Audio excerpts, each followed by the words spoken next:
Governor of the Northern Province, Suren Raghavan, speaking at an event held in Colombo yesterday, said that the High Commissioner had admitted that certain facts included in her report are inaccurate. What happens during the council sessions is the High Commissioner reads her report. When we respond to this, we point out to her a number of inaccurate details mentioned in her report. For example, we condemned their presumption that the mass grave in Manna was connected to the missing people in Sri Lanka. So in our response, we clearly showed them the carbon test report. So we condemned that statement and we asked them to remove it. Thirdly, the citation in her report had come from the gossip websites. I said that this is not something that even an 8th grade student would do. So after we presented the facts on each of the points of the report, she said that there were many flaws in the report and that since she prepared a number of the reports regarding many countries and that she is personally not aware of all of these reports. At that point, she advised the two officials who prepared this report to be more careful when preparing such reports in the future. One of the officials who prepared the report is a Canadian national. He lives in Toronto, so we know where this connection comes from. Now, who spearheaded the co-sponsoring of the resolution in 2015? The governor spoke on this matter as well.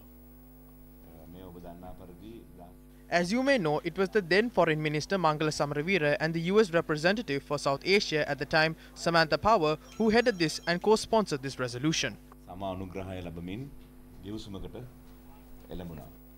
The governor had also filed an application under the Right to Information Act to find out who drafted the 2015 Geneva proposal. Who prepared this document when we co-sponsored in 2015? It was the then Foreign Minister that signed off on the agreement.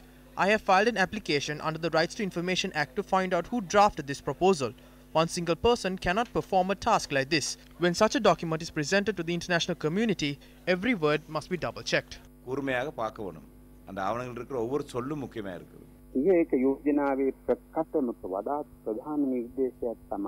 of the main proposals included in the resolution is the proposal that a hybrid court or a court where foreign judges can sit and hear cases of alleged violation of human rights committed by the Sri Lankan military. At the 40th session of the Human Rights Council, Foreign Minister Tilak Marapana said there is no room for such a hybrid court to be established under the provisions of the constitution of the country.